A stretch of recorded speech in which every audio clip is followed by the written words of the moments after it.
Okay, let's begin. All right. As a preliminary matter, this is Louise Russell, Chair of the Council on Aging Board. Please permit me to confirm that all members and persons anticipated on the agenda and can hear me. Members, when I call your name, please respond in the affirmative. Shashi Menon? I'm here. Affirmative. Barbara DiPaolo? I'm here. Can you hear me? Yes. We can. I'm here. Thank Hear you. me? Cliff? Yes, present. I can hear you. Yes, Barbara. Cliff?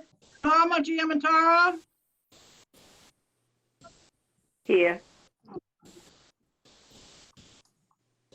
Good. Soya Maida? Here. And Virginia is not with us yet. So I'm Virginia here. said she might. No, she is here. She is here. I'm here. Oh, Virginia Leonard. Oh, good. You're here. I'm Wonderful. only on the phone. Can you hear me? Hello? Yes. Yes. Okay. We can hear you, Virginia. Good. Thank you. The staff in attendance.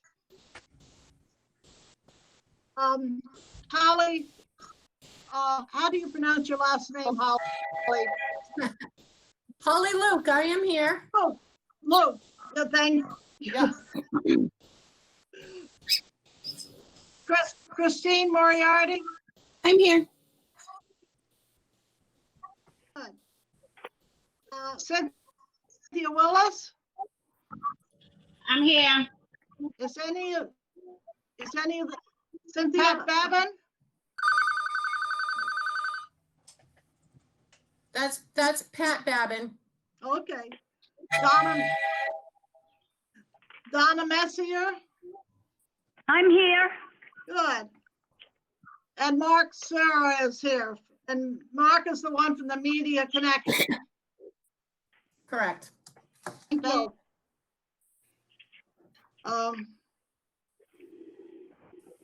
Good morning. This open meeting of the COA board is being conducted remotely, consistent with Governor Baker's executive order of March 12, 2020. Due to the current state of emergency in the Commonwealth, due to the outbreak of the COVID-19 virus. In order to mitigate the transmission of the COVID-19 virus, we have been advised and directed by the Commonwealth to suspend public gatherings. And as such, the governor's order suspends the requirement of the open meeting law to have all meetings in a publicly accessible physical location. Further, all members of public bodies are allowed and encouraged to participate remotely. The order, which you can find posted with agenda materials for this meeting, allows public bodies to meet entirely remotely so long as reasonable public access is afforded so that the public can follow along with the deliberations of the meeting. Ensuring public access does not ensure public participation unless such participation is required by law. This meeting will not feature public comment. For this meeting, the CA board is convening by Google Meetings as posted on the town's website, identifying how the public may join. Please note that this meeting is being recorded and that some attendees are participating by video conference. Accordingly, please be aware that other folks may be able to see you and that take care not to screen share your computer unless asked by the chairperson or the staff person. Anything that you broadcast will be captured in the recording. We're now turning to the first item on the agenda, but before we do so, permit me to cover some ground rules. for effective and clear conduct of our business and to ensure accurate meeting minutes. I will introduce each board member or staff member who has the lead role for the particular item associated with that item on the agenda. After they conclude their remarks, I will go down the line of members first and the staff members, inviting each by name to provide any comment or question. I will then call upon the members to offer a motion and then for a second. Please hold until your name is called. Further, please remember to mute your phone or computer when you are not speaking. Remember that unless a document is being shared, your camera feed is triggered by your speaking or background noise. To mute or unmute your telephone, dial 6. Please remember to speak clearly and in a way that helps generate accurate minutes.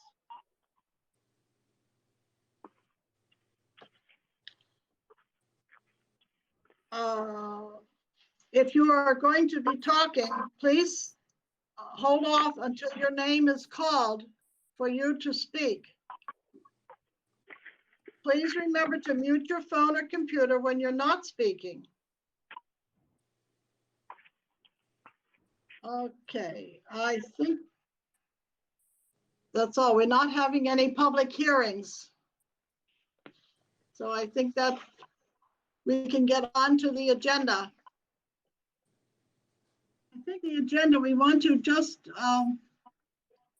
say to change it that we are not going to do any voting today. The voting for the positions will be done in July. So we'll take number 6 off the agenda. We will start with the minutes. Thank you, Barbara, very much for doing the minutes. They're excellent. Does anybody have any? First, I need a motion to accept the minutes of March 11th. I motion to pass the minutes of the meeting of March Yes. 11th. If everybody would please say your name first, and then so other people that are listening can know. So Zoya, thank you. Do we have a second for that motion? Norma seconds it. Thank you, Norma. Are there any additions, corrections? Seeing none, I will go down the list and just say yay or nay in favor of the motion to accept the minutes. Shashi?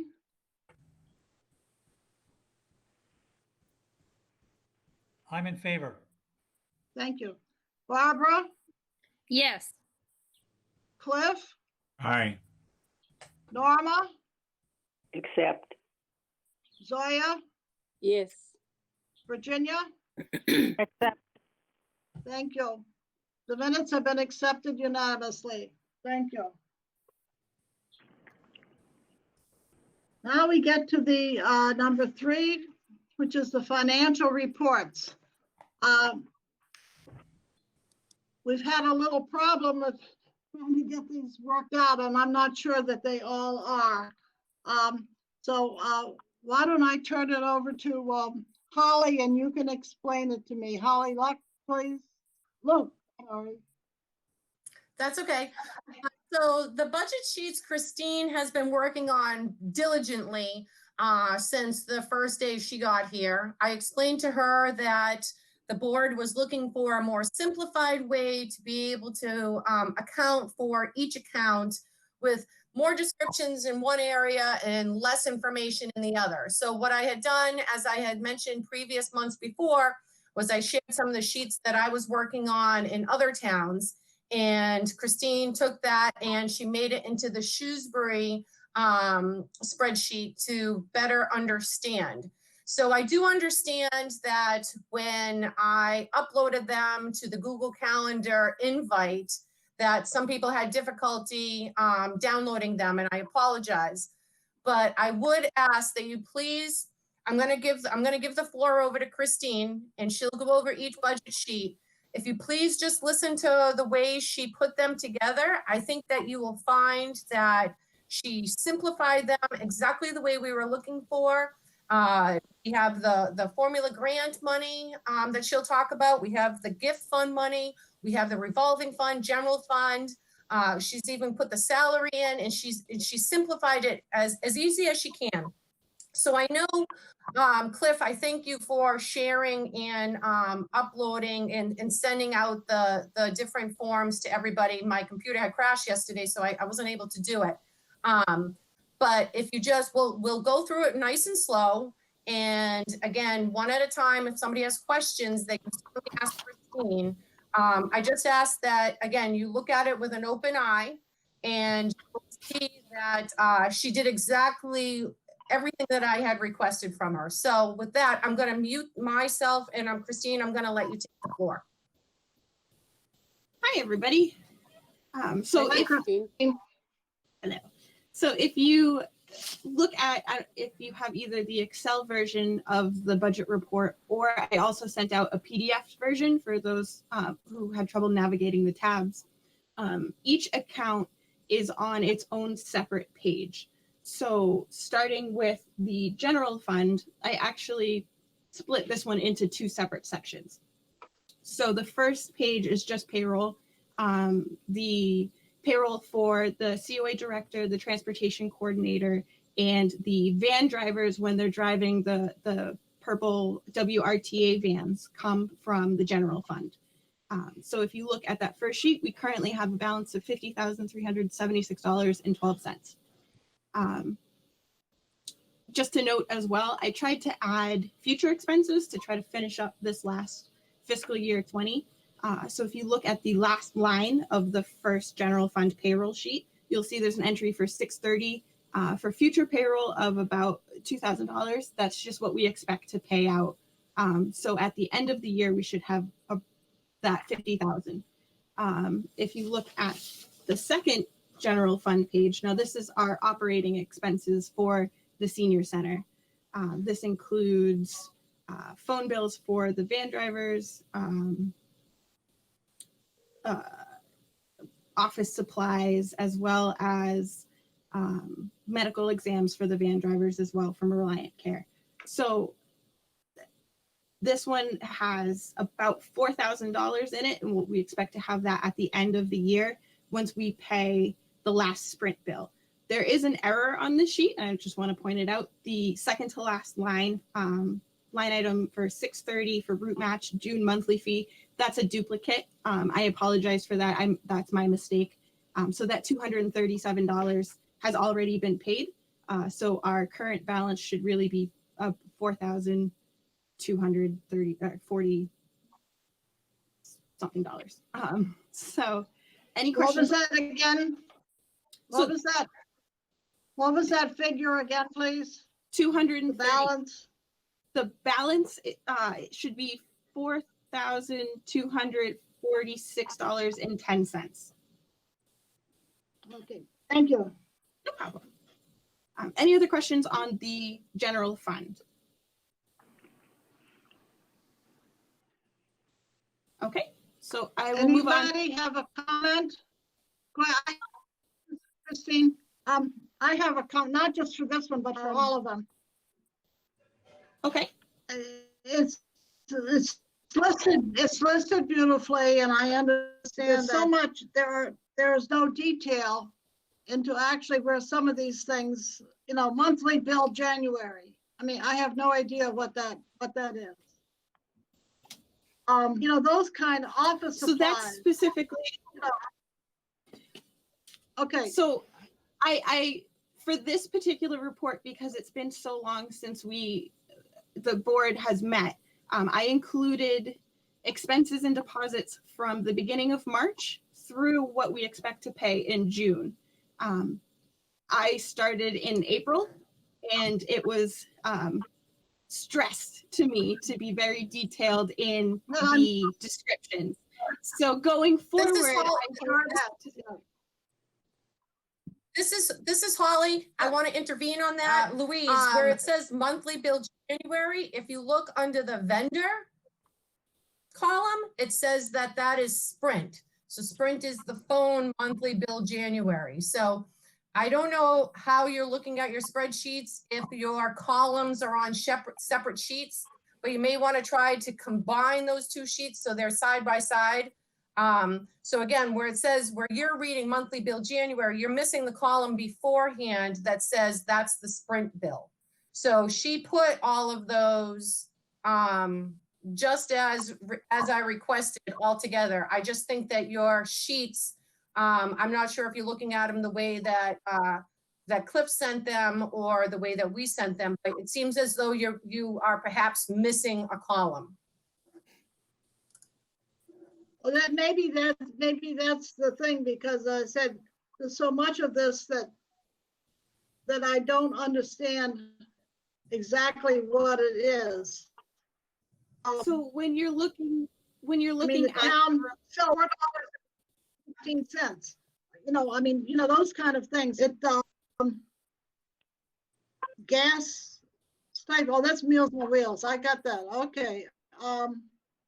There was another one here that and the vendors, I just don't understand.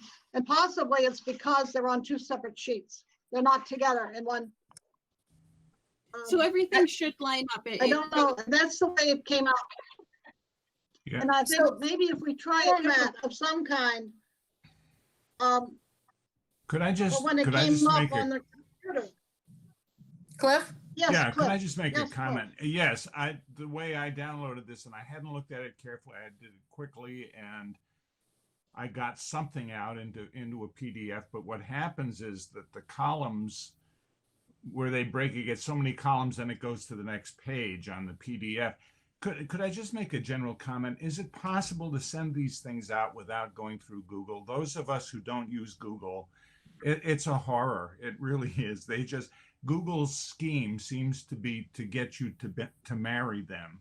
And I don't want to marry them, but if these could just be sent out as individual separate files and not through a Google thing, it would really be very helpful. Sure. That's the problem, I think. So that is noted. That is noted.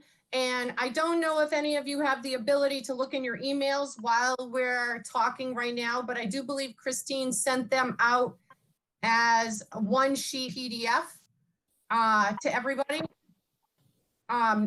So I apologize. The one that we just received, So she would have sent it out right. I cannot open that. Okay, so for the rest of this meeting, while we're talking about the financial reports, and since there seems to be some issues with downloading, and Cliff duly noted about using the Google Hangouts to do this, we can certainly do it the way we were doing it prior. So we'll send you the updated sheets after this meeting. So please, for now, just let Christine finish through the rest of the spreadsheet so she can tell us all what's in the gift account, the formula grant, and everything else like that. And right after this, we will send them as one sheeted PDF so you'll understand. But what I would suggest, if you have a pen, to just take a couple of notes. So whatever she's saying now, you can go back and look at the PDFs. And we will make those adjustments for July on. So Christine, can you keep going, please? Sure. So if we look at the formula grant, obviously we want to spend down the formula grant this year. If we don't spend it, we lose whatever remaining balance we have for the following year. So with the senior center being closed to the public and us not being able to put on our typical activities and programs, what we've done is used the formula grant for office salaries, as well as to get some updated furniture for the senior center to try to make things look just a little bit nicer. So the last three line items on the formula grant page are a monthly bill for an IT service from Northeast IT for $295, And we have a pending invoice with John Meadows for office furniture. Like I said, some desks, some couches, just stuff for the front area when you first walk in. So that's $8,833. And then we expect to use the remaining balance of the formula grant for salaries for Pat Babin, Donna Messier, myself, and the remaining balance from that will also go to Holly, just to make sure that we use up every last penny that we can. Does anybody have questions about the formula grant? I had just Yes, one question. Why is Holly's salary coming out of the formula grant and not the town? So Holly's salary, most of it comes from the town, the general fund. Correct. You're correct there. So, but because we don't have as many opportunities to buy things with this money, we are allowed to put it towards salaries in the office.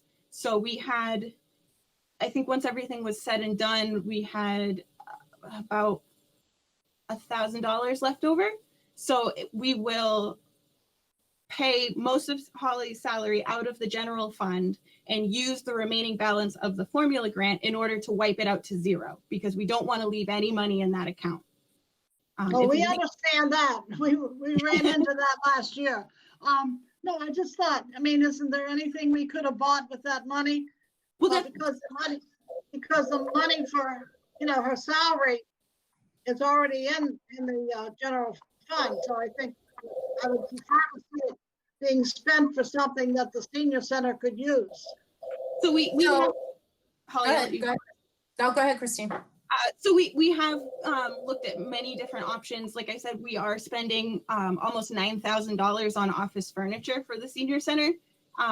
It was just, we're getting kind of down to the wire, and we need to be sure that this money is accounted for at the best we can. Okay, So this is, hi, I'm sorry. This is Virginia Leonard. I just have a quick question. So when is your, when does the budget end? I mean, is it in July 1st? So we have to spend it by June 30th. June 3rd, okay. Sorry, we're down to the wire here. Yeah. Norma? Yes, Norma, I would like to say something. Yes, yes, Norma. I thought at one time we were also interested in security measures, cameras. What's happened to that? So this is Holly. So I just want to let you know that the feasibility study has begun. My first meeting is next week, and that is all tied into the feasibility study. As you can imagine, since everything has happened with COVID, there have been a lot of things kind of, by priority, if you will.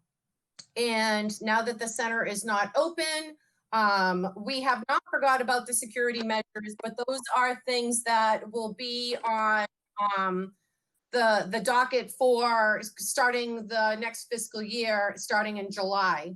All of those things I discuss on a weekly basis with Kristen Lass.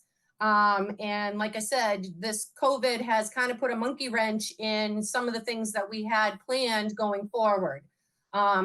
As you can all imagine, the kind of the stress that the staff has been under, especially COA, because along with the library, because we were deemed non-essential. So being deemed non-essential puts other things priority over what's happening in the center, which includes how the staff is working remotely, how we're still able to reach out to people that are at home. So please note that the security system has not been forgotten. It's in a different priority right now. All right. Well, I have a question. When the feasibility study has been done, as you say, if the powers that be decide, well, according to the feasibility study, we really should have thus and such, does that mean we're going to get it, or it's just on paper? So there is a long list of things that are included with the feasibility study. And again, public facilities is well aware of the fact that we want, for instance, security over here. So those are all things that are included in the feasibility study. Please keep in mind that the feasibility study, it just started, 5 months ago? And this is a 2 to 3 year study going on. I do not have a date as of yet when the center will be open. If I had to give my best educated guess, it would be once there was a proven vaccine that was working, because we are the most vulnerable people. So again, things have taken different priority over the things that we were discussing prior to starting to work remotely and having to stay in our homes. So this is Virginia Leonard. I just have a quick question. Yes, Virginia. Have we checked in with other senior centers to see if they have identified how they can do some limited opening? I mean, I work in a hospital, and certainly we have to follow a lot of cautions, and certainly we have very vulnerable populations here because we have cancer patients and you name it. And so it just involves a more strict set of guidelines in terms of cleaning and wearing masks, etc. So, and I'm not too sure how soon the town offices are opening, but is some of the restrictions related to just the fact that other than social distancing, it's just hard with protective equipment? What are the different things? And if there still is a delay, waiting for a vaccine, which could be quite a while, sorry to be so long, are there any thoughts on creating, and I asked this once before, and I don't think this should be the responsibility of the people who are offering it. I would think it would be the responsibility of us, possibly to have Zoom programs that are offered from the senior center to the community. So Actually, I need to interrupt. Mm-hmm. Luis? Yes, yes, Can I go? Shashi. I Yes, have Shashi. two comments to what is being said here. First of all, I don't think it's right and safe for us to unilaterally go ahead and open the senior center on our own. We should look for guidance from the EOEA and the CDC rather than say, oh, this is what we're going to do and go ahead and do it. I don't think that would be a good approach. Then going back to the issue of security cameras, there are really three separate issues here. One is the security cameras that are part of the town, all the municipal buildings is going to be included in one security system. Then there's the second issue of our feasibility study and what we did and what we intend to do in the future. But this is something that we have talked about in many, many meetings, and that is having an internal video monitoring system in place now. That issue has been kicked about and talked about, but nothing seems to be happening. So I'm very, very reluctant to open the senior center without guidance from EOEA or from the CDC. And so far, I don't think we've received anything. So this is Holly, if I may intervene. So obviously we follow Governor Baker's guidelines as far as when we can open, who opens first. The thing that I want to relay to everybody that happens in my department meetings with the town managers and things is that even if Governor Baker opens up things, we have our own ability of making sure that we are keeping our community safe. And even though Governor Baker might open something, it is in our best interest to make the best decisions for our community, the people that enter the senior center. I do have a director's report that I was going to talk about in a little bit, so I don't want to get too far off of our agenda. But to answer the question about security, again, this is something that has been discussed with public facilities, with the town managers. They are aware. just as you mentioned, Shashi, that it's not just a one building issue, it is an all building issue that should all be entwined into one. And that is part of the feasibility study. As far as additional information on that, as I mentioned before, because of COVID-19 putting some things on the back burner, it does not mean that these things are not any more important than they were prior to us closing. So with that, I can, for the next agenda meeting, work with public facilities. I can work with town managers to ask them where we might be as far as security goes. Does anybody have any other questions? Oh, actually, Virginia, you had said, have we checked into see what other facilities are doing? And to answer your question, that is something that I've been doing since day one. I've been communicating with all of the regional directors. As a matter of fact, I'm sure by the time they see my email come across their desk, they squirm because I ask people questions all of the time. All of the facilities have generally closed to the public. Some facilities, some towns, their transportation has never stopped. But what I have to say to that is, please keep in mind that Shrewsbury is much bigger than a lot of the towns that are in our region. So we handle a lot more. Please keep in mind that we were deemed non-essential. Please keep in mind that our drivers are all seniors themselves.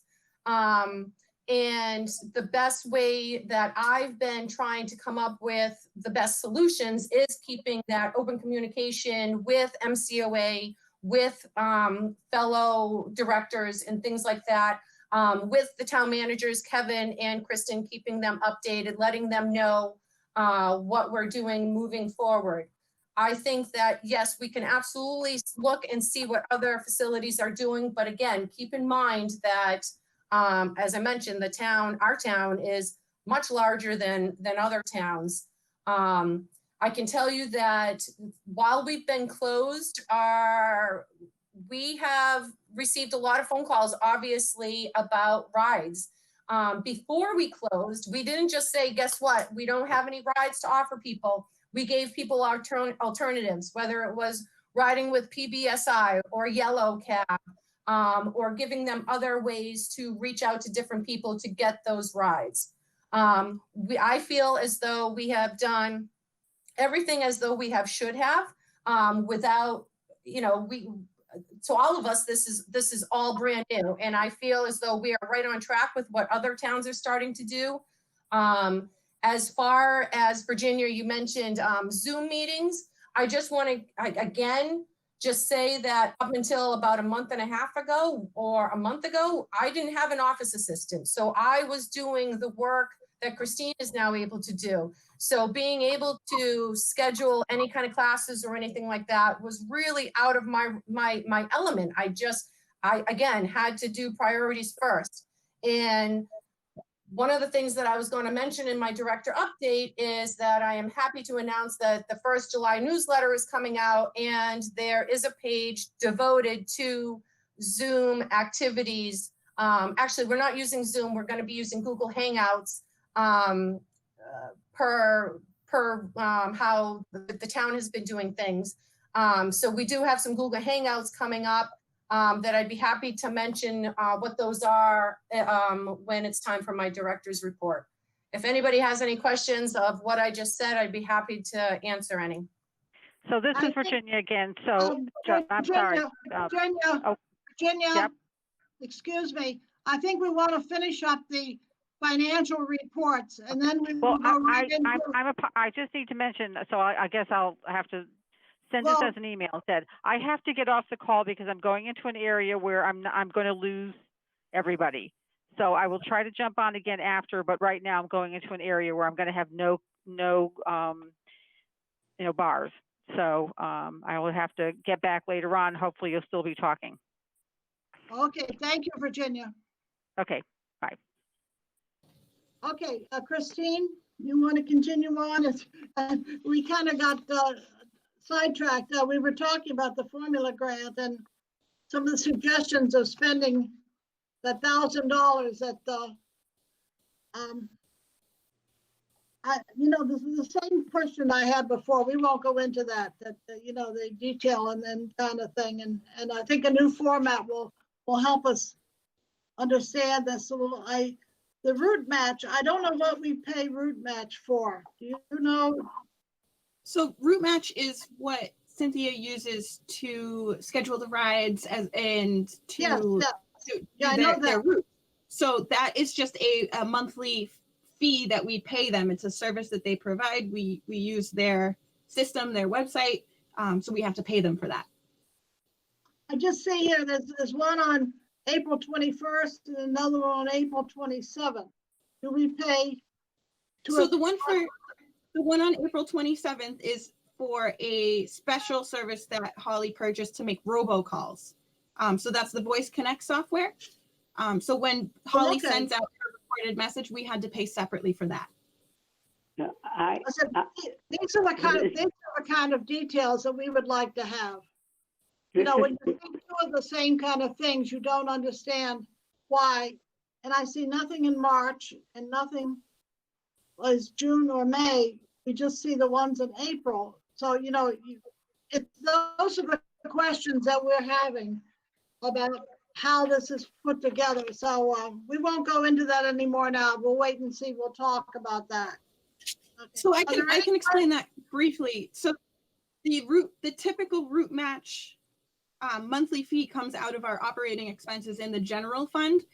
All of the services that we purchased separate from that. So the tablet bundle and the Voice Connect software to make robocalls came from the formula grant. So that's why you only see that here in April. If you look at the operating expenses for the general fund, you'll see the monthly bills on that page. Okay. Excuse me, one question. And that's the kind of information Cliff? Yes. Cliff, go ahead. Those two items, the tablet bundle and Voice Connect software, are those one-time charges or are those recurring charges? That's a one-time charge. Okay, thank you. You're welcome. This is Barbara. This is Barbara. Oh, Can you hear me? Barbara. Yes. The email that Christine sent us at 9 o'clock has all the columns together in the correct place. So whatever Christine did at 9 o'clock when she sent us that's perfect. It's got all of the things in the right place. I agree with that. This is very good. Yeah. So going forward, I'll be sure to include the PDF. And Louise, if you need assistance trying to open the PDF, I can certainly talk to you after this meeting and we can try to figure out what the issue is. I'm not sure why you're not able to open it. I'll have my daughter help me. I'll have her come over and see what she can do. If then we don't, then I'll talk to you. Okay. She's my guru. So any other comments on the formula grant? I have a question. Yes, Norma. Yeah. Where will, I think, because of the situation we're in when senior center opens, I think there should be hand sanitizer either mounted or available at each entrance and elsewhere within the building too. Where does the money for that come from? So I'm gonna get to that right after we're done with financials. Okay, and that won't come from the formula grant or anything like that? No. I mean, it'll take money for these things. I have an answer for that. If you can just hold on and I will let everybody know where the money from the PPE is coming. Okay. So if nobody has any other questions about the formula grant, I'll move on to the gift account. We seem antsy to get to the next section of the agenda. So we did get about $185 worth of donations from March until June, technically until 4/27. So those were made, some of them were made in memory of Jean Cullen. There were 2 other donations made. Unfortunately, the description was not super detailed, but we did get 2 other donations for $60. So currently we have just over $45,000 in the gift account. The last line item for the town cell phones I know Holly had mentioned that Chief Joseph is to reimburse us for those. So we will hopefully get that $600 back into the account later on. It just hasn't happened yet. Any other questions on the gift account, or I can move on to the van revolving account? Christine, Just I a had quick- a question. Zoya, Yes, on the last item, which says fundraiser limited 4 into B select series bricks. What is that? So that was a fundraising brick. Maybe Holly can give a little bit more detail. I don't think I was here when that purchase was made. So that was something actually, I think, when the director before me was in charge of, and evidently something was not ordered and checks were misplaced. But since coming on, we actually found all of the information, and we found the checks. So we had to do, like, we're in the process of doing a reorder. That's why that shows up there. Reorder of what? The Of the bricks, of the brick request that came up. I see. Okay. yeah. The, all the list of the things from the friend, that's a whole nother, I mean, it's the same issue of what are those checks for in March, you know? So the Friends of the Shrewsbury Senior Center, the descriptions were for entertainment programs. So Donna Lee Entertainment, she put on a program, Johnny Blue Horn program, Jim Perry program, and we reimbursed for some items from BJ's for one of the events. Was that, can I ask a question? Sure. Was that part of the Memory Cafe? Or- Those specifically, I'm not sure if they were from the Memory Cafe, but I can try to look back at the original invoices and get you that information. Which ones specifically? I'm sorry. all the Friends of Shrewsbury Senior Center, the amount that we have paid them, was that, what does that signify? Is that part of the Memory Cafe entertainment that we provide? Yes, those were the yes. So we were, I believe, we were splitting half the cost with them. So we were reimbursing them half of what that cost was. Okay. No, for the Memory Cafe, they are reimbursed the whole amount for the Memory Cafe. It's for the programs. Yeah. The Yes, Friends programs, they get reimbursed half. right. But for the Memory Cafe, they get reimbursed the whole amount.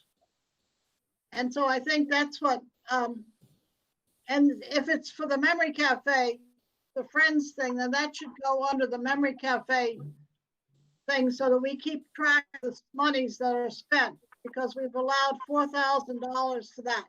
So we need to keep track of how much money is being spent so that we don't go over the budget that we have voted for. So I think that this is where those details are going to come into play, that we can keep track of the money that's already been voted on for us to spend. This is Zoya, can I step? So Christine, if you put that under a separate heading.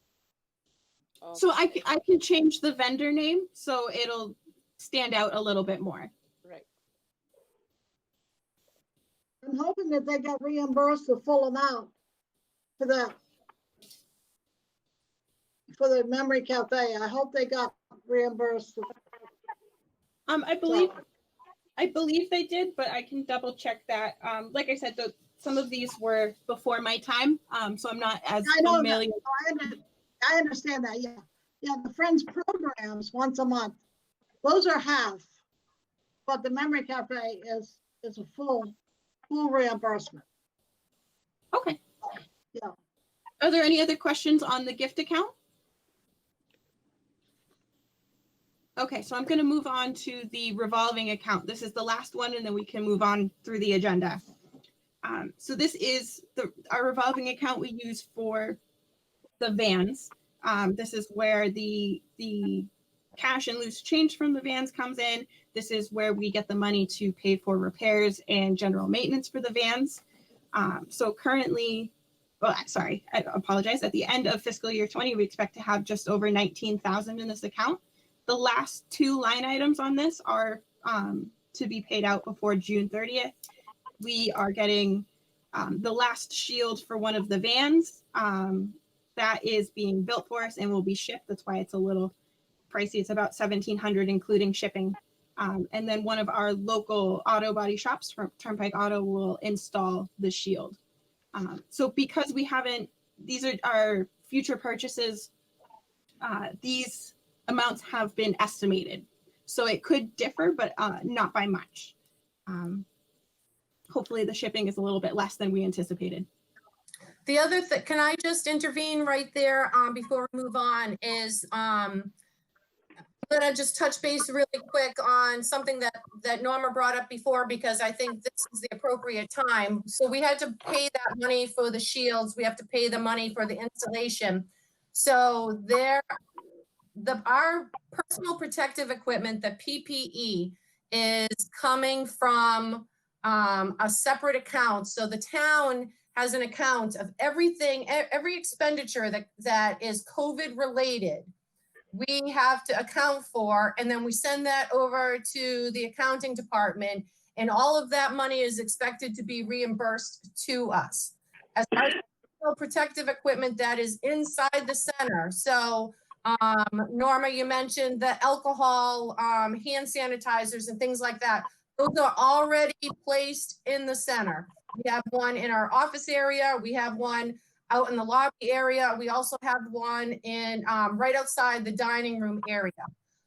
So any of those kind of like hand sanitizers and things like that, public is taking care of that to make sure that each town building department is is safe, and that we all have the necessary equipment accounted for. The expenses, just as Christine just mentioned, as far as the shield and it being installed, what we have to do is we have to take those expenses and we put them in a different kind of a different area, a different account area, and we will end up getting reimbursed for those.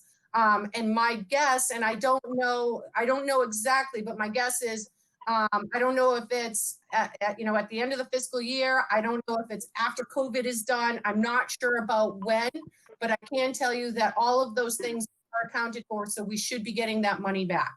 With that, questions? Norma, I have a question. Okay. Yes, Norma. Yes, go ahead, Norma. Okay, I have a question. On the date 4/21, why are party supplies listed under the revolving account? Sorry, I was on mute.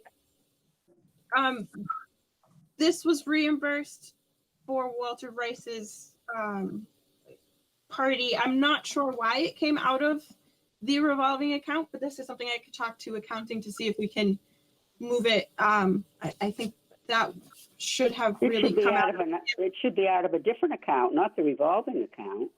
Yeah, I think that one really should have come from the gift account. But I can work with accounting to correct that. This I is had a Zoya. question. Oh, anybody else? Zoya. I had a question, Christine. Sure. This is the revolving account. There's also a DOT account. Because we used to have a balance of about, what, 60,000, something like that. And then they separated the two because the DOT came from the state. Do we have any kind, it was my understanding last year when that happened that they were going to take equal amounts out of each account so that neither one was spent all the way down. I'm concerned that we only have 19,000 in here because this account, we don't get as much money into. And so I don't know where that other account is or how much money is left in there. If I may, Cynthia, do you have the answers to that, please? Cynthia, you're on mute. Cynthia? Hello. Hi. Hi, Louise. What was your question? So the money from the revolving account, the ones that, the money that we get from, like the housing authority and things like that. She was inquiring, like, where does that money come from? When does it come? Can you please answer? I think Donna's more familiar because she gets those checks. I think they come, Donna has to send over an invoice and then they send us the check. So Donna gets those and she was depositing them. So I didn't get the money, so I don't know. Cynthia, correct me. Go How ahead. about the, Cynthia? Cynthia, Yes, how about the money from the DOT? the money from the DOT. Yes, Okay, the money that we get from the DOT is a grant that we apply for, or we had been applying for every year. And basically it's like a 50-50 match. So we had it last year and I went to put it in and I put it in quarterly. Okay, so I went to put it in after March was over and I found out that Sharon did not apply for that grant. So that 50-50 match, she said, I spoke to Sharon because I thought she applied for it and I spoke to her since she's left and she said when she went to apply for it, something went wrong, you know, because you do it over the computer, you have to upload it and something went wrong and then she heard back from one of the guys, but not the normal guy that she had been dealing with, and he told her that because we had an audit from the state and we had a lot of things that with that audit that we were supposed to take care of, and it was nearing the end of that where the grant was due, and because we didn't take care of the items, the guy felt that we wasn't gonna get approved anyway. But when she, can I just finish, Louise? Cynthia, Yeah. when is the deadline for that we can reapply for the next year? Holly's on top of that. She is working on that grant right now so that we can get it for next year. And they go by calendar year. So that means that we wasn't there an account, a DOT account, and I know we didn't spend it down to zero. So where is the money that's left in that account? Any money that you don't spend, the DOT takes it back. So they took the money back that we didn't spend it down to zero. That was not my understanding, but a lot of things we didn't understand that were not presented well. So therefore, the only monies we have then are the 19,000, basically for the revolving account. That's all we have now to work on. Is that correct? I don't keep up with the budget. So, I mean, all I do is I put in for the reimbursements and when the reimbursement comes, you know, it gets deposited into the correct account. Okay, thank you, Cynthia. You're welcome. I have a question. This is Zoya. Yeah, Zoya. Holly, the clear shields for the van, does it include both the vans or only one? So the WRTA has already put in the shields for their vans. Mm-hmm. So those shields are already installed.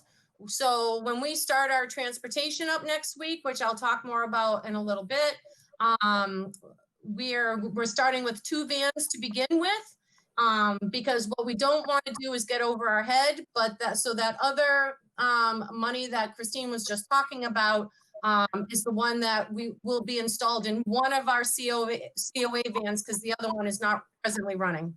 Oh, I see. Okay. Norma, Yes? did you want to say something? No. Okay. Louise, I have a question. You have a question? Okay. Louise, I have a question. Yes, Shashi. If I understand what Cynthia just said, we applied for the funding for the money from the Department of Transportation because of Sharon not uploading it to the right place or not having the right software. Something went wrong procedurally and we lost that money. Is that correct? That's the way I understood it. Okay, that's water under the bridge. We cannot do anything about it. Is that correct? Holly might know that. Yes, that's correct. We lost out on that, but Holly's in the process of filling out the grant for the next year, which we will Okay, start. that's my next question. The next question is, how do we prevent this from happening again? What checks are in place? So I can already tell you that one of the first things that I did, after I got a little acclimated here is those are on my agenda. Those are on my calendar to do items for each month for the rest of the year going forward. So I know exactly when the grants are starting up. I know exactly how long we're going to have. So I get an alert on my calendar that knows that it's coming up. So just so you know, I have been in contact with the Shrewsbury Housing Authority. I've been in contact with the DOT, the WRTA, Elder Services. I have all of their contracts in my hand. I have spoken with all of them, so I have them on my calendar. So what happened prior to me being here doesn't happen again. This is Zoya. I had another question.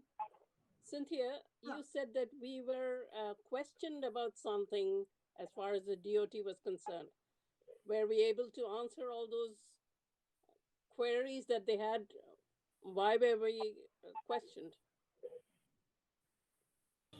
Well, what is that the DOT does what is called it's like a random, just like as if you pick somebody from a pool of people. Okay, so we got picked, okay, and they came out to our site, okay, and they went through all of our records with DOT to make sure that we were doing what we were supposed to be doing, which we did really well, okay? But the thing is that they had a list of items that needed to be corrected, okay? I remember one off the top of my head. I know something had to do with civil rights, and we had to do some posting on the van. It was a few items they had, but we never did it. So when Sharon went to upload that grant and she went and it didn't go through correctly, and she didn't follow up on it, and somebody from DOT ended up calling her back, and where the person that called her back thought that because it was almost time for that closing period for us to correct the issues, that he didn't think we was going to get in. But after Sharon left, David from over at the town manager's office stepped in, okay? Me, David, Donna, and Pat, we all worked together to get all of that stuff that DOT wanted so that we would be in compliance. Because basically what they were saying is that if we wasn't in compliance, not only was we were also gonna lose the brand new van. It was gonna take the van back, okay? But David worked with us. We got in compliance. We're now in compliance, and hopefully that never happens again. Thank you. Excuse me, but Yes, that's Shashi. not a good enough answer to say, hopefully. Hopefully is not a good word. We got to get a procedure in place. We got to figure out why this happened in the first place. Shashi, as I mentioned, I can't go back. I can't fix what was done prior to me coming here. All I can do, as I mentioned that I did, was I reached out to all those organizations that we are affiliated with. And I have all of the contracts. I have all the reports. I am now, they know now that I am new. They know now that they need to include me in any grant updates that come up and things like that. And I can tell you that there is hardly a day that goes by that I don't speak to one of those organizations to make sure that I am doing everything that I'm supposed to be doing. So I don't know if you remember back in January at our first meeting, I'm a firm believer, if my name is on it, it's going to be the best that I can make it. And all I can tell you is that it's on my calendar, it's on my radar, and I'm in control of it.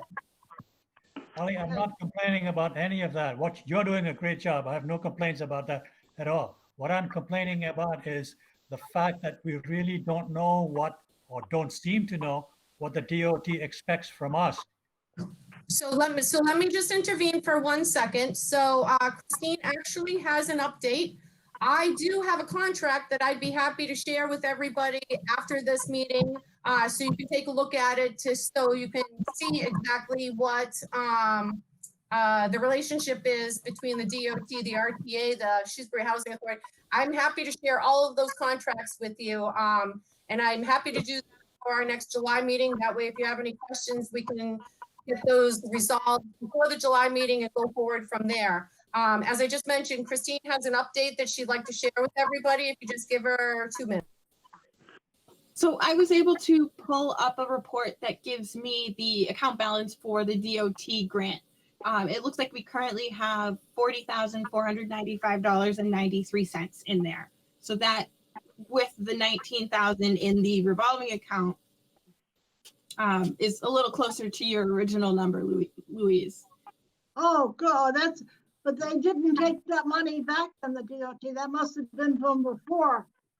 So it looks like this money it's between 7/31/2019 and 3/31/2020. There's not a lot of activity for this account. So nothing much has changed since the initial deposit. My understanding was they were going to take some money from the DOT account and some money from the revolving account, so that they both kind of decreased at the same rate. And that hasn't been done, apparently. So, thank you, Christine. I appreciate that. Are there any more questions about the revolving account? No, I just want to clarify something really quick. Okay, the way that the DOT works as far as getting the money back from them is that they do a 50-50 match. Okay, so for every dollar they put up, we put up $1.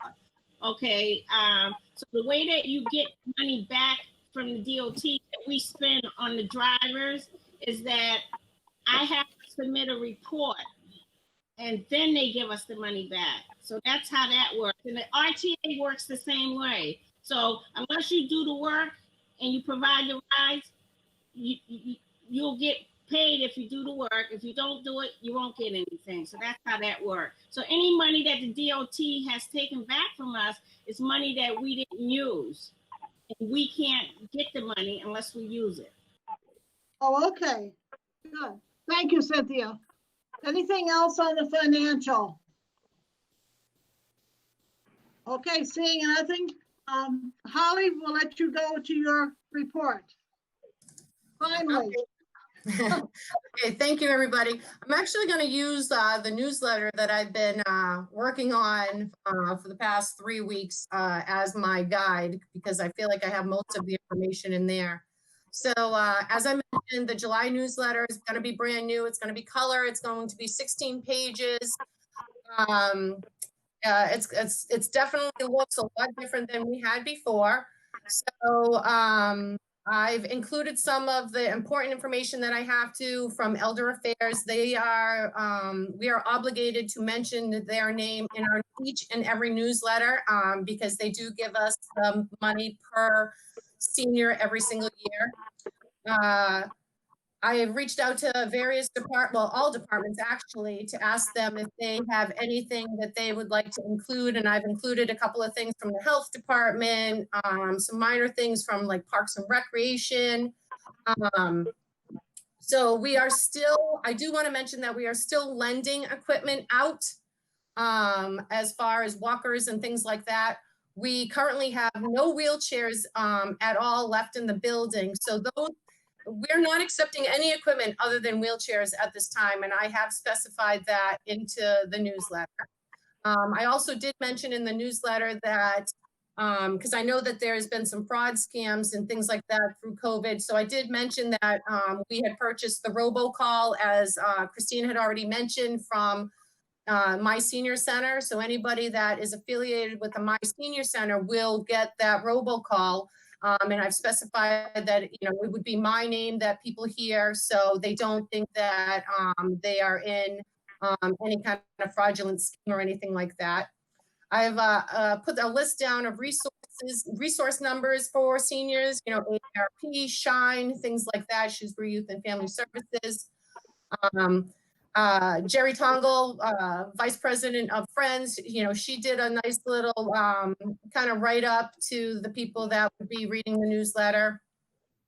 Per Shashi's suggestion, I do have a section in the newsletter that just talks about how seniors can be safer at home, what they should be doing, some little guidelines just to make sure they understand that even though things are lifting doesn't mean that they shouldn't take precautions. I did mention a bit about our transportation, so I'm going to just touch base on that for a little while. So I'm happy to report that out of all the services that haven't been happening, van transportation is going to start up on Monday, June 15th. Monday is primarily going to be the day where, you know, my staff, Cynthia, Pat, and Donna, can reach out to the van drivers if they want to come here, see what our van setup looks like. Christine and I took a big chunk of our day yesterday to put together personal protective equipment kits for each van driver. In those kits includes masks, gloves, disinfectant, sanitizer, paper towels, things like that.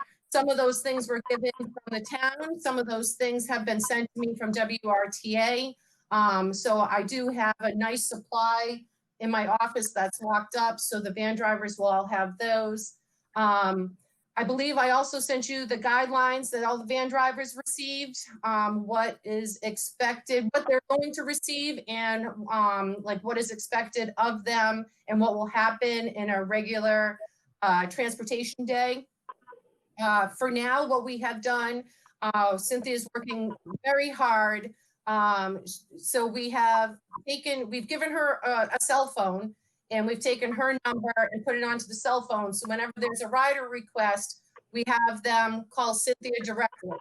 Cynthia is scheduling rides with one rider at a time. And the only exception to that is if a rider needs a PCA.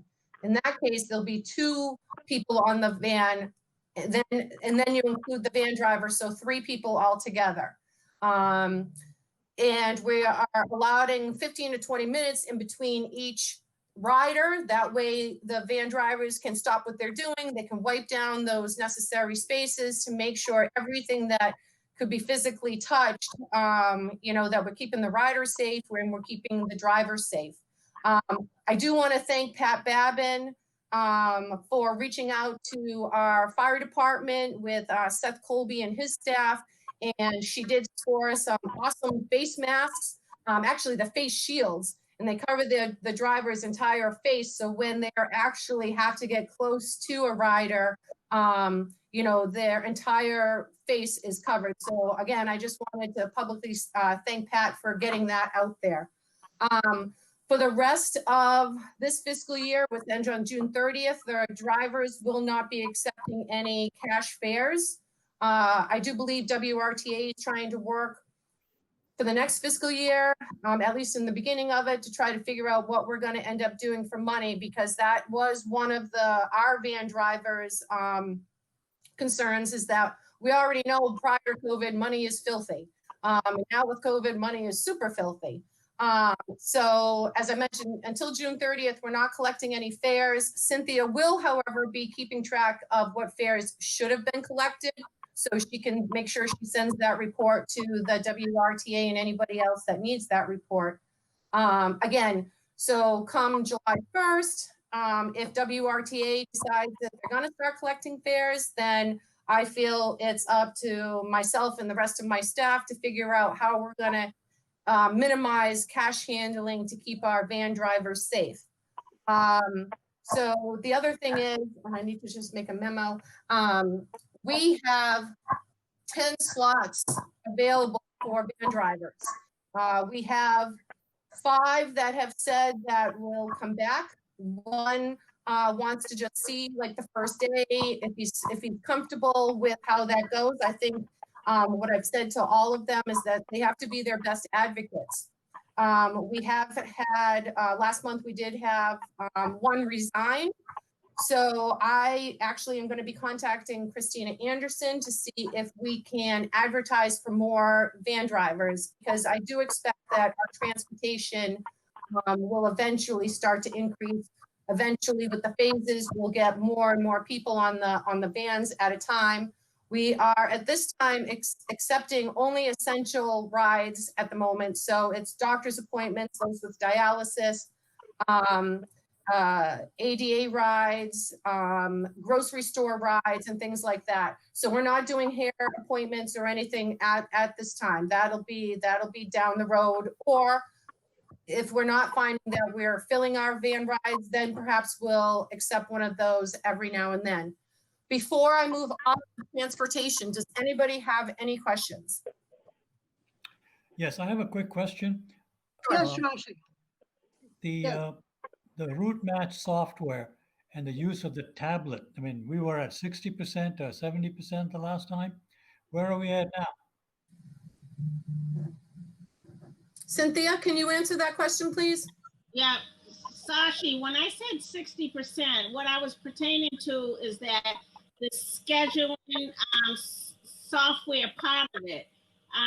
When we purchased Route Match, we were told that it would be more like a 80-20 type of thing. So we are moving closer to it. And I've been training with Maureen from Elder Bus, because Elder Bus also has Route Match. And she's been helping me with the reporting part of it. So, you know, the reporting part, it'll help me cut down the time that I've been spending, like with Camilla, because me and Camilla usually get together, I'd say about 2-3 times a month, and I usually spend about maybe 4 or 5 hours with her in a month.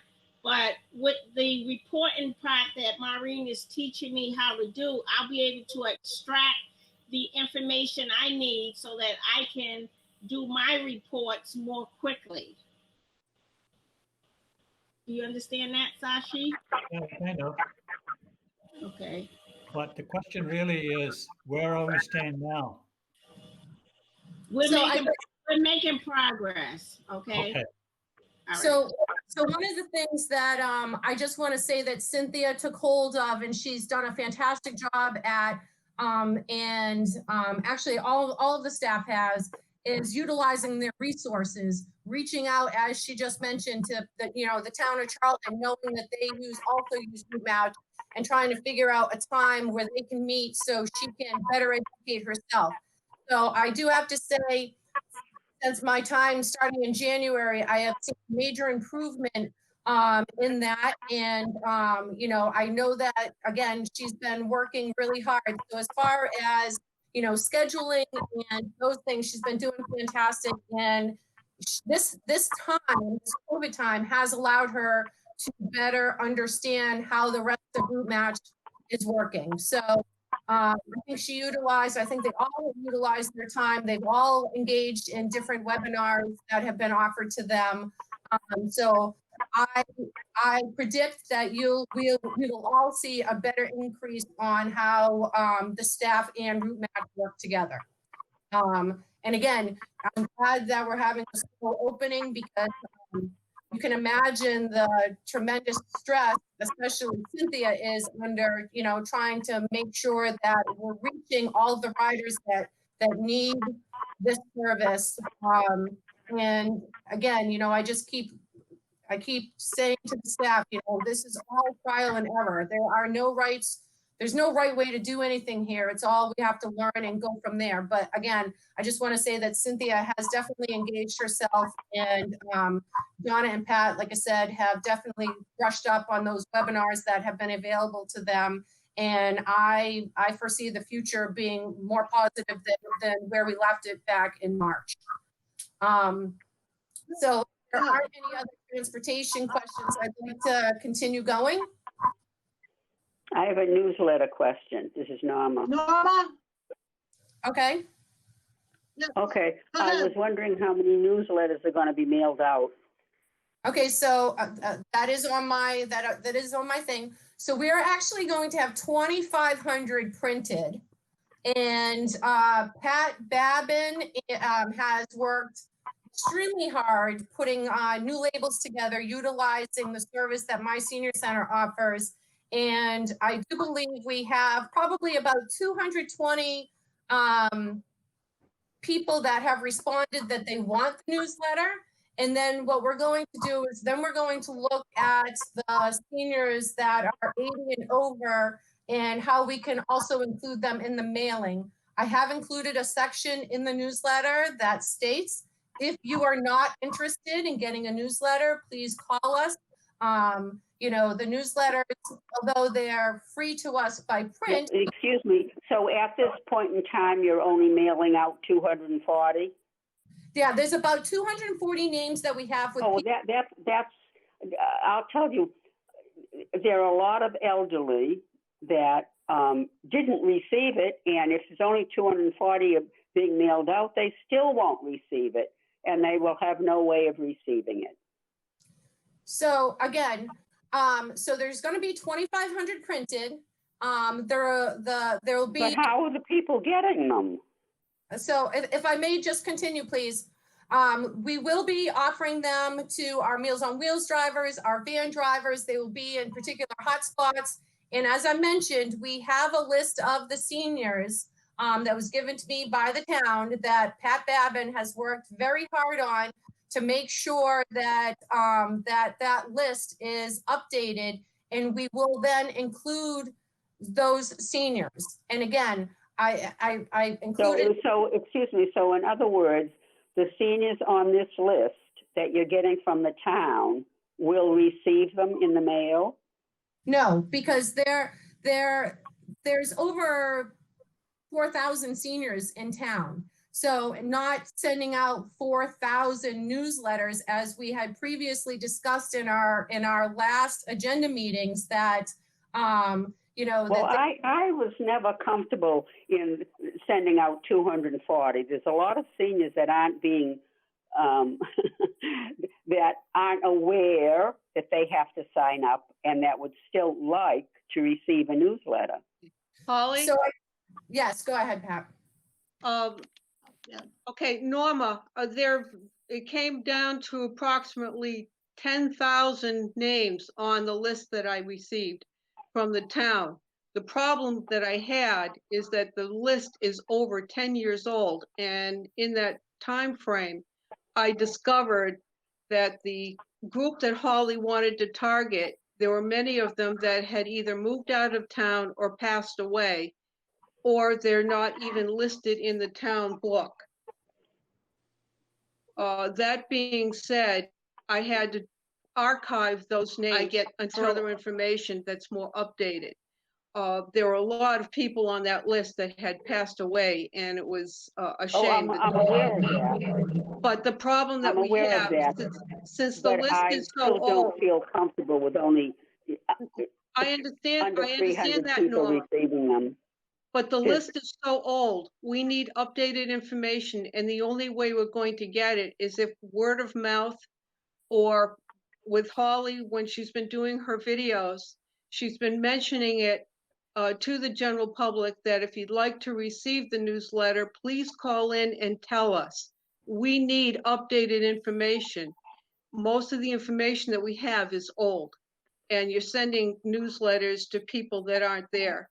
So that being said, if you can get it out to the people that you talk to please call in, sign up for the newsletter. I have mentioned it to people that did call in, but obviously I don't know everyone in Shrewsbury that I would be able to mention that to. Word of mouth is sometimes the best option, and Holly's done a nice job with her videos to reach as many people as she can. And that's all we can do at this point in time until people realize that they need to call. So we'll do the best that we can and get the information out there, but we need updated information, pure and simple. Pat, what is the number they call? So, Just well, call I the- have a question then. call the senior One- center. One, Norma, yes, one minute, Norma. What's Just the call- number? Just call the senior center and leave us a message. And one staff member where somebody's always there now during the day. well, Write I down have a and let me question. know. Once the new census comes out, which they're in process of taking now, you'll have a new list of people that are alive. And if they're not receiving it, I mean, there should be some way of contacting these people to find out if they want to receive it. Once the new census comes out. So, Well, so I can only so do the in- best I can. Well, so if I may, there are a lot of different ways we can go about getting the message out that there is a newsletter available. First of all, we're going to make it available online. We can put something in like when the taxes go out, we can add a memo inside the tax Yeah. as everybody gets the taxes. We are not mailing to the elder facilities. So when we drop them off at the Tower Hill, we drop them off in bulk. Same thing. Oh, that's all right. We've always done that. Yes. Well, yes and no. We had to omit a lot of names from the elder facilities because people were getting them to their individual apartments, and then we were still dropping off a bulk. So there was a lot of expense in the newsletters the way it was being done before, and we are working to improve that. And unfortunately, improvements aren't always immediate. But please know that, as Pat mentioned, we're trying to get the word out that the newsletters are available. We are using the media communications. I've been working with Mark Serra. I've been working with Silco. I've been working with the town manager staff to put that up on in different locations. So the way it was working before, again, with the software that was with our prior office assistant, we can't pedal back. All we can do is go forward and just keep getting the word Yeah, right. Well, hopefully it'll work. But until we're sending out at least 2,000, I won't feel comfortable with it, just personally. Okay, well, again, noted, and we're working towards making that happen. As you know, we've been out of the facility now for a couple of months.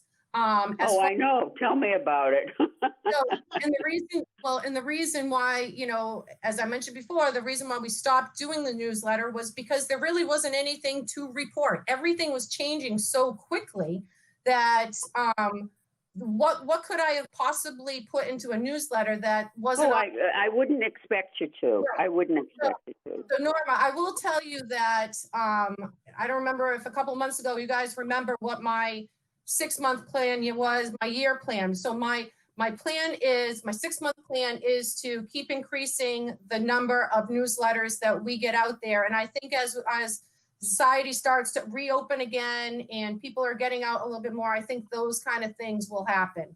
Well, that's good because I personally was involved in many aspects of the newsletter. Yep, and I hate to see it go down the drain. That's all. Well, I can tell you that I know that the newsletter is a vital resource of the senior center and the Council on Aging, and allowing anything to go down the drain is not going to happen. Like I said, it's just gonna take a little bit of time. But if I might, just for time's sake, I'd like to keep going. And of course, we can keep the newsletter on the other agenda items as the months go forward. And I don't doubt after this agenda meeting that we won't receive more phone calls. We receive phone calls every single day of people wanting to get on the newsletter. And so what happens is if I receive one of those calls, I forward it to Pat. I know Christine received one yesterday. She forwards it to Pat. So the newsletter, the list is growing. It's just going to take a little bit of time. So again, if I may, Louise, I'd like to keep going with my director's. Yes, Holly, if you would just give them the number that they call. What's the number they call? So they would call this the senior center. So it's 508-841-8640. And 40. yep. Okay. So, and I'll repeat that again later. And of course, that's online. It's in the phone book. So I just want to keep going. Again, I want to send a huge thank you to my staff. They have been incredible. And, you know, with the thought that Pat and Donna, you know, they only work part-time, and since we've been out of the office, they've made about 1,800 wellness phone calls to seniors. And I think that's unbelievable. They forwarded information to, thank you, Zoe. They have forwarded information to, oh, and Cynthia, I don't want to omit Cynthia. She was calling the riders too. They forwarded any relevant information to the police department. Donna had one situation and she was talking to another town's department. We've got people, Meals on Wheels. We've got people, we've delivered equipment. So again, I don't want my part-time employees, my full-time employees to go unrecognized for the efforts that they have done every single day, even on weekends and on nights since we've been out of the center. So I just wanted to publicly say thank you to them. So to move on, so Virginia had asked before about doing some virtual meetings. So now that, again, that I have Christine in here who has just like come on board, and you can ask accounting and treasurer's office that she has just picked things up so quickly. You know, she's my right-hand man for sure. And before I forget, I just want to say, since there isn't really a volunteer group going on right now, Christine will be helping me in various other components, helping me with the grants. She'll be helping me moving forward with this CARES Act that Christine, remind me again to touch on that in a few minutes. But to get back to the virtual meetings, so it's great that we can actually, I have time to put those together now. So in July, we are going to start virtual coffee hours on Tuesday mornings with one of the staff members. So one of the staff members will be included in the virtual coffee hour to answer any kind of questions that somebody may have. So, you know, we're still in the process. We'll figure out days and stuff like that. But I just thought like that would be a great way to go.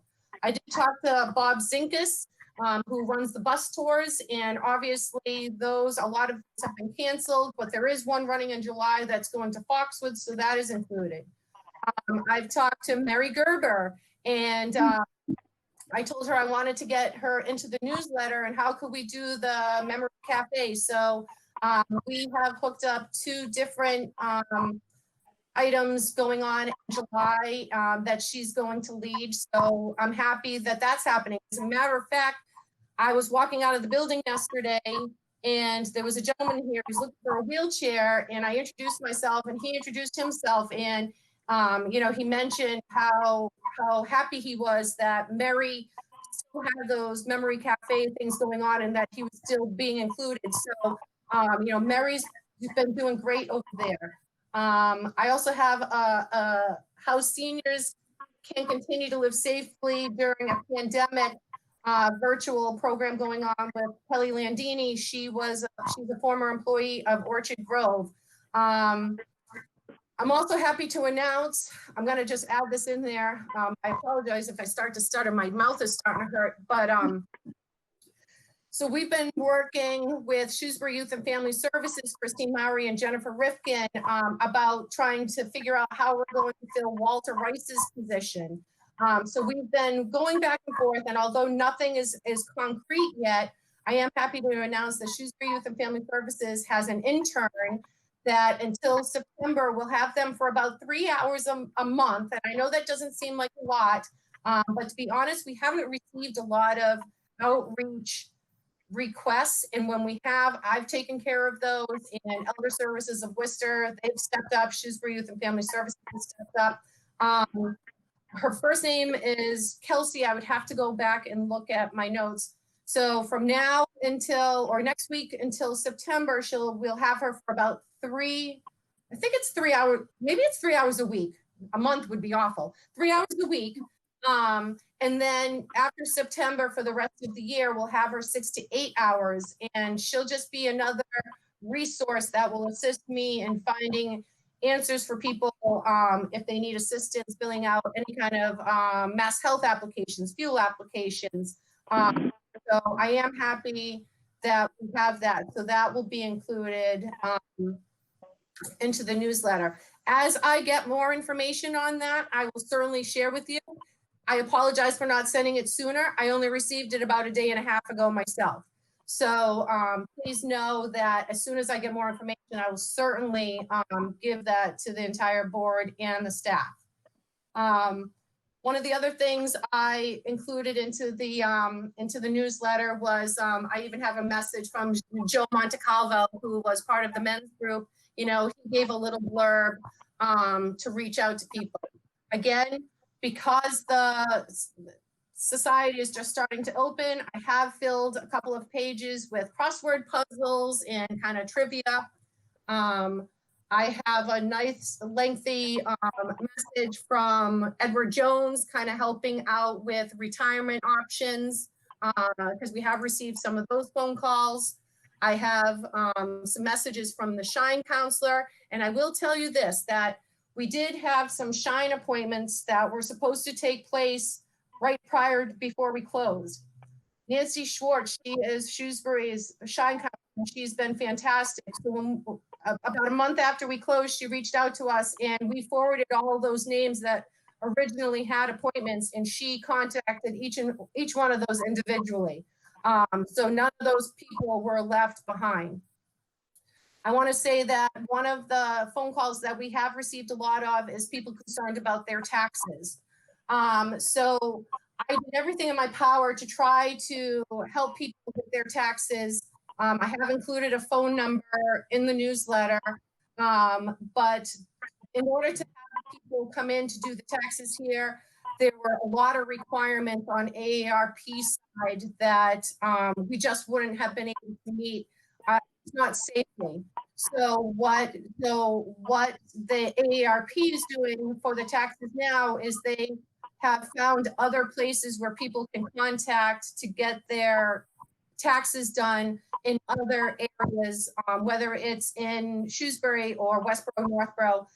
So basically what I've had my staff doing is anytime somebody calls, we direct them to that correct phone number. I have also included a page from Priya, from the library director, about how the library can be resourced and what is opening up.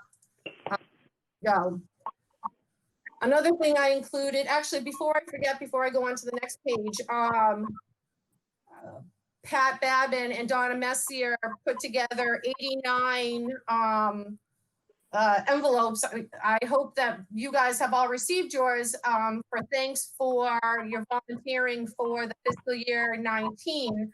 I had reached out to Dean Park Pizza in Shrewsbury and said, listen, I'm like, we're allowed to give each volunteer that have worked 20 or more hours a $17 thank you gift. And we wanted to know if you would please, be that small business to help us out to give those gifts. And Dean Park Pizza was very generous and rounded up those $17 gift certificates to $20 for all of the gift certificates that we requested.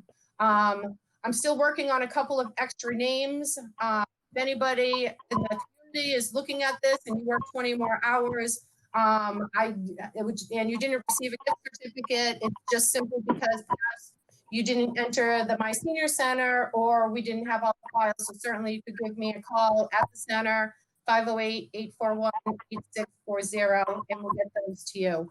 Again, I just want to thank Dean Park Pizza because I thought that was an amazing thing for them to do.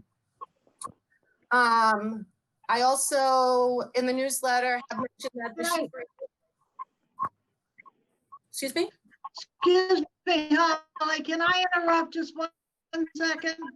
Oh, is this Norma? Holly, this is Louise. Oh, yeah. Louise, this is Louise. Yes. I had a question, and you mentioned the outreach position. In the budget Yes. town meeting in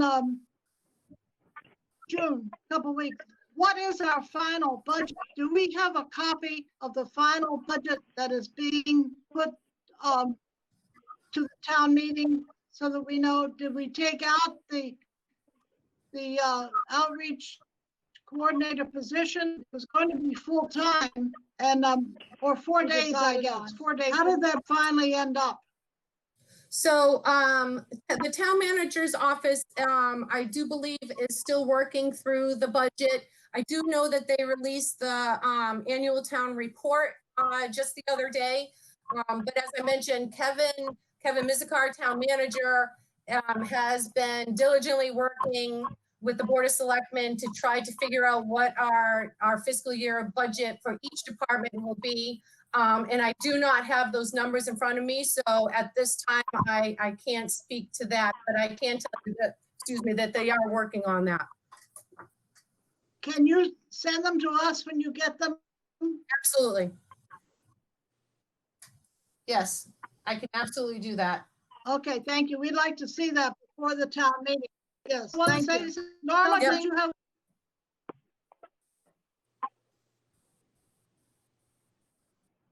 Oh, So I'm I- all set. So I did want to Okay. I did want to mention to the board that I'm all set. each department head was asked ahead, to Holly. do a revision. That each department was asked to do a slight revision to any budgets that we had initially submitted in case this COVID-19 was going to affect anything. So I have not heard back yet on the revisions. And yes, once I do hear back, of course, I will share that with you as soon as I get that. Holly, Yes. this is Zoya. Okay, thank you, Holly. This is Yep. Zoya. Oh, yeah. Yesterday, there was a news from the health department saying that the farmers market was going to start from June 17th at the senior center. How is it going to affect us, and how is it going to affect the staff? Because last time they had to keep the bathrooms open for people to use. How are we going So- to manage that? So Zoya, that was actually the next thing that I was going to discuss. Thank you for bringing that up. So as Zoya mentioned, the Shrewsbury Farmers Market is going to start up. The first date is June 17th, which is next Wednesday. They'll be using the back parking lot as they have done in prior years. Now, of course, this being my first year, I don't know exactly what it looks like, but they said they're going to set it up exactly like that. I did talk with the town manager's office and public facilities yesterday. And so what we are going to do going forward with that is anybody that needs to use the restrooms in the center will enter the senior center through the back door garage. There will be notices on the doors and on the walls of that, only one person is allowed in at one time. And the ladies' room, which is closest to the garage door, will be the only restroom that they are allowed to use. And then there will be a physical barrier. So for that Wednesday, staff will be using the men's room. And at this point, only one person is allowed in the restrooms anyways. So there will be a barrier just beyond the women's restroom. So no people from the outside may enter any part of the center. While I'm on that, that's the same kind of routine is happening for the town election.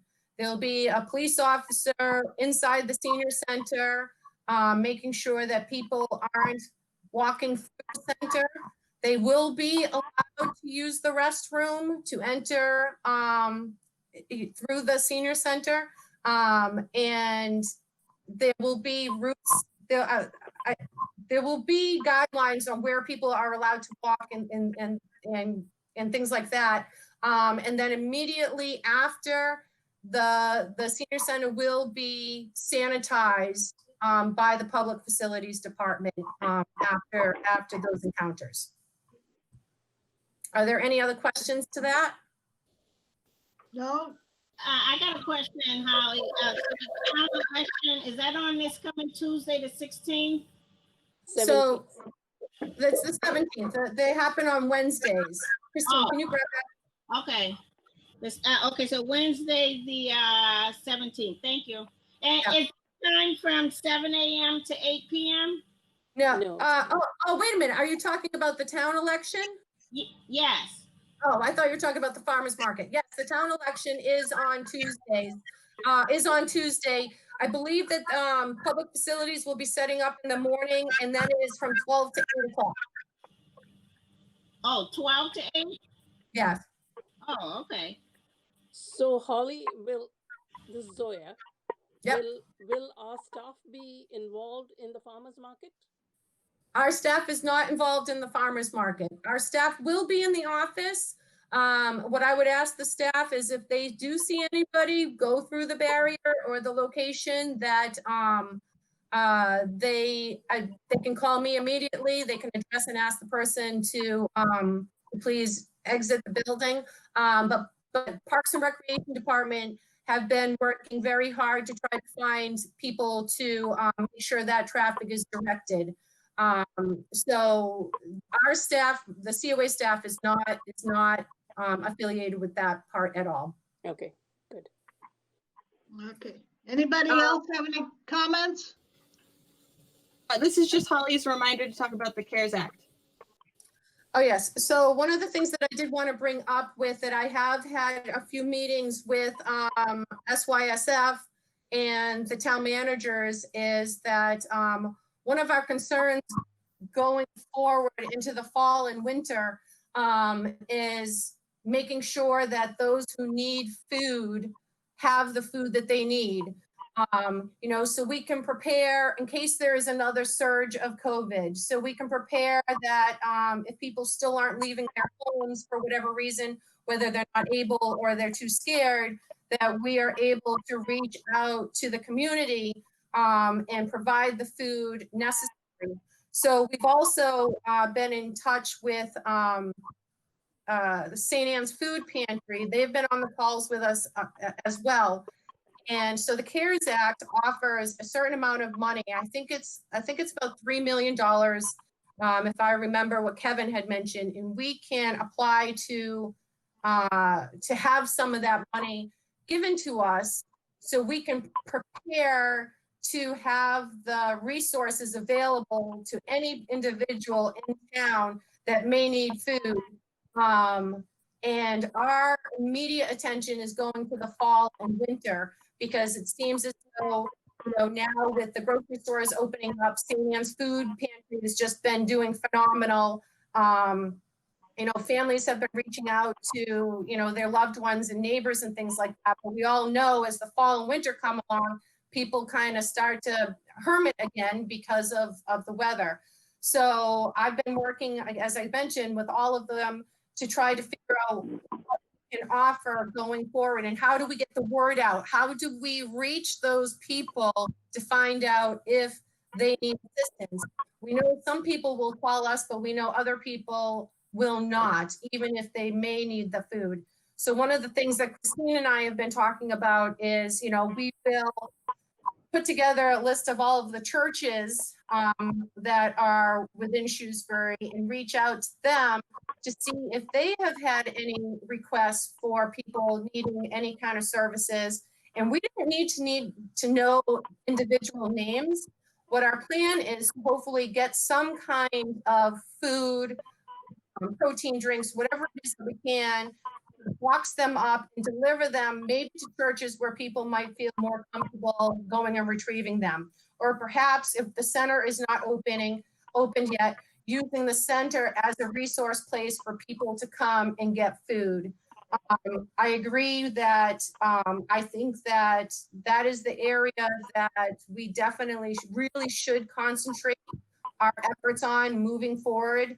Along with everything that we've already mentioned with our other services. But I really think that if any of you and anybody listening has any ideas on how we can reach people, whether it's using we put an insert in the tax stuffings, or we use the community advocate, or the TNG, media communications, all those things. If anybody has any outside the box ideas, I welcome them either to send them to myself or to Christine, because that is, again, since we don't have the volunteers in right now, that is where our main focus is going to be going forward, so we can be prepared. So with that said, just keep in mind of everything I said. I know that it's a lot to take in, but our goal is to make sure that nobody is without food. Norma, I have one question. Sure. Yes, Norma. Go ahead. Each year through the Worcester's nutrition program, Beth would be sent or given booklets for people who are on certain types of public assistance. The booklets would have coupons worth $25 that they could spend at the farmer's market. Will those still be available in some way this year? So Norma, thank you for asking that. I got sidetracked with the CARES Act. So right underneath in the newsletter, underneath the farmers market advertisement, is an ad that says that we will have the farmers market coupons. I talk with Elder Services of Worcester each Wednesday afternoon, and they don't have a date as to when they are coming out, but they are coming out in July. And just as you mentioned, they're about $25 worth. They go from the months of July to, I believe it's October 31st. You're allowed one booklet per an individual or family. There are guidelines that you have to meet as far as income, but yes, those will be available inside the ad. What I did say was please reach out to us the last week of July to inquire if anybody needs one. So that is included. Okay, and that's in the newsletter. That is in the newsletter. Oh, that's good. Okay. This is Zoya. Zoya? Okay, that's my question. How are you Thank going you. to procure the food? Is it going to come from the elder services, or are we going to buy it on our own? If we buy it on our own, what funds are we using? So are you talking, Zoya, are you talking about the CARES Act that I was just speaking of? Yes, about the food. You said that we should be providing food for people in need. Yeah. Right. So as I mentioned, the CARES Act, there is money out there that Kevin Mizikar, the town manager, would have to put in a request. I believe I would assume it's through an application of a certain amount. So we could then go ahead and purchase food. We don't know all of the specific guidelines yet. I would invite any one of you to go and Google CARES Act, and perhaps you can educate yourself. And if you had time, you could even educate me. Just because, you know, I haven't had a lot of time to dive into yet, but that is on, as I mentioned, Christine and I's on our radar to start doing right now, along with the grants. So the food would either come in donations, or as I mentioned, Kevin could, assuming that we got the money, we would then look into what kind of food it is that we would want to purchase to have available. Would we want all different types of food? Would we want protein drinks? So we are just in the beginning stages of this. So again, if anybody wants to be part of this and work with me as kind of a subcommittee outside of the town manager's office, I would be happy to have any assistance that you are willing to give. Again, that can be how are we going to get the word out. We could, you know, that kind of thing. Looking into what other grants are available. Christine sent me a grant across my desk yesterday for, I believe it was, I don't remember what healthcare, but there was a grant, I think it was for like $100,000. And it was food related. So I have a couple of things that are right before that, but again, so since we don't have any volunteers right now, Christine has agreed to take these other items on as a responsibility on her. So I don't have all of the answers yet, but again, if anybody's willing to help out, I'm not going to refuse the assistance. This is Barbara. Hi, Barbara. I'm very willing to help out with that CARES Act with Christine. Me Okay. too. Very good. Okay, so Christine, we have Oh, Barbara and good, Barbara. Yep. So that's fantastic. So what I would suggest is that if you could educate yourself on the website to see exactly what the CARES Act is all about. And then we could certainly set aside a time each week that we can all meet, because I would like to be included in that, to see what kind of information we found out, and maybe what we need to do looking forward. So I appreciate your volunteering. Thank you. So that's about it that I have as far as the newsletter goes. I need to finish it up by the end of this week so I could get it sent to print. And honestly think that that is everything that I can imagine speaking about. Thank you, Holly. Does anybody have any questions or comments for Holly? Good work, Holly. Thank Yeah. you. Very good. You and Christine are doing a beautiful job.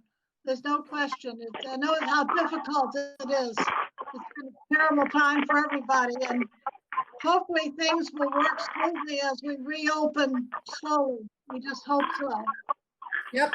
And again, and I cannot thank my staff enough, because they just work so diligently, and they, like I said, out of hours, they've above and beyond.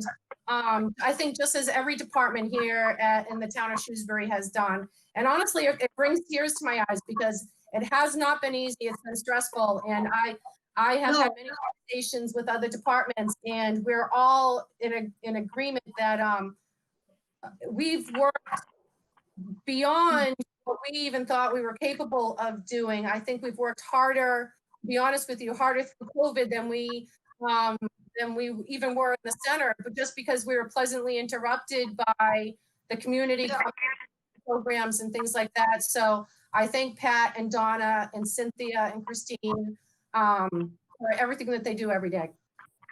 Well, we thank them as well. We've always known we had a great staff there. Oh, we thank you all and know how difficult it's been for everybody. So we certainly appreciate all of it. So I think we've already covered everything else that's on the agenda. So if nobody has anything more to say, I'll take a motion to adjourn. Would someone like to?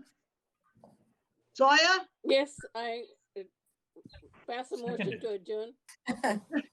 I would second that. Okay, I'll call the roll. Shashi? Yes. Barbara? Yes. Yes. Cliff? Yes. Norma? Yes. Zoya? Yes. And I don't think Virginia got back to us. And I Okay. also want to thank Mark Serra, who has been recording this for us. He's been doing all of the town meetings and things like that, and I'm sure he has other things to get and do. So Mark, on behalf of the COA staff and the COA board, thank you very much. Thank you. Yes, thank you. So everybody's in favor, so our meeting is adjourned. Bye-bye, Bye, everybody. Thank you. Stay healthy. Bye-bye.